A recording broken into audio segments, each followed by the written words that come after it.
Welcome back to 843 TV. We're here now with Mr. David Nelems. He is the Executive Director at the Don Ryan Center for Innovation. How are you? I'm good, Carrie. So proud of myself. I got that all out. How about time. So tell us about the new grant that the Don Ryan Center recently received. Well, first of all, it's great to be back here on 843 TV. And yes, we did. We received a grant, the first grant the center has ever received. We've only been around 2 years, but first one we ever received. We got $100,000 from the state of South Carolina. Actually, as it turns out, the state has a Department of Innovation. Who knew, right? But, it's a new thing that it's created at the end of last year. So the Department of Innovation is part of the Department of Commerce, and they are tasked with growing innovation, high technology, high impact businesses, and entrepreneurship throughout the state. So they have a $2.5 million bucket of money they were awarding out, and we applied, and we were one of the 13 recipients. So we have $100,000 we're going to be able to spend for the center starting next month. Well, congratulations. Thank you. Great. Yeah, it's very exciting. I'm sure that's the first of many to come. Well, I hope so. Now that we found all this money out here, we can apply everything. You got to find just 2 years. That's pretty good. 2 years, yeah. That says a lot about what you guys have been able to accomplish in 2 years. We've had a really good 2 years. I've only been there a year, but it's been got a lot done, a lot of graduates and things going on. So we're very excited about the grant. Congrats. Oh, I need to get with you to see how I can apply for that. So how will the money be used? Well, believe it or not, we have a list of things we wanted to do with the money. We always had a wish list, and so we're going to do a number of things with this. Some are real basic, like we're going to upgrade the center a little bit. You guys have been out at the center. We're going to make it a little more funky, a little better vibe, a little less corporate. So we're some physical changes. The local architect, David Scolar, who's well known, is going to do some stuff for us. We're going to get some basic new machines in there. We're going to get a 3D printer in the center. Very cool.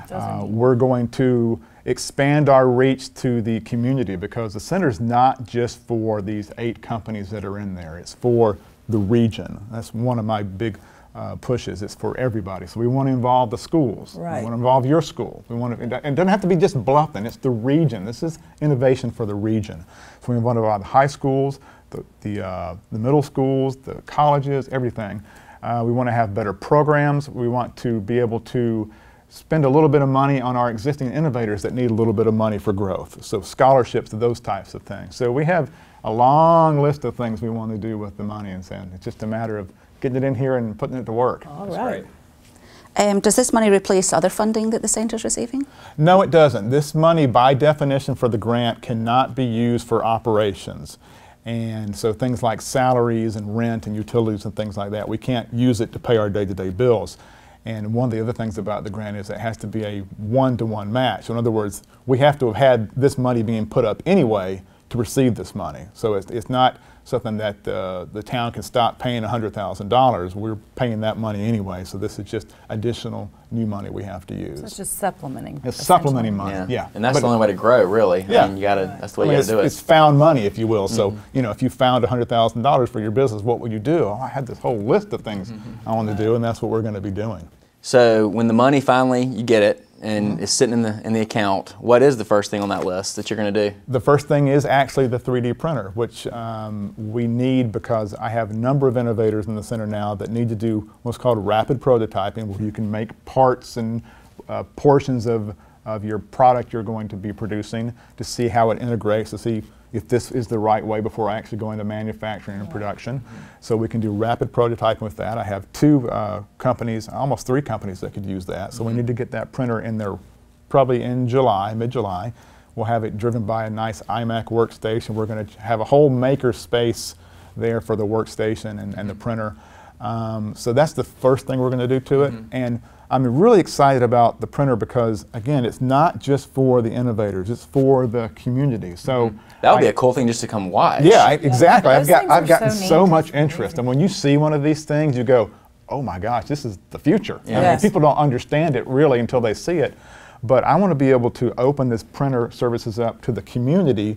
So even if you're not in the center, but you can do the designs and stuff, you can come print it at the center. You know, we have to charge you a little bit for it, but it should be a resource for the region, not just for the 8 companies that are in the center. So we're very excited about having that printer. And as a side question, I understand this is new technology. What's the quality like on the products that those printers are putting out? I mean, is it pretty high?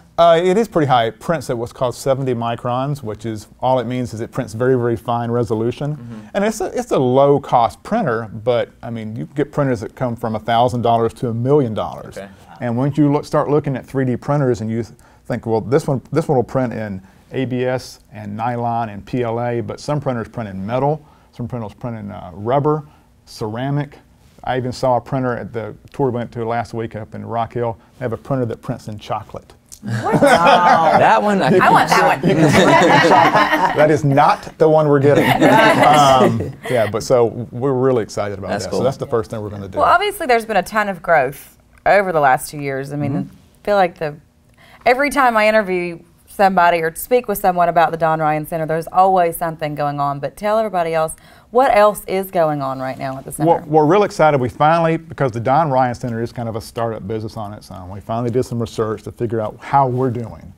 And we did some research and discovered we've created, through our efforts with the companies we've worked with, they've created 16 jobs in the region, which translates into $660,000 of additional payroll to the region, so we're excited about that. That's great.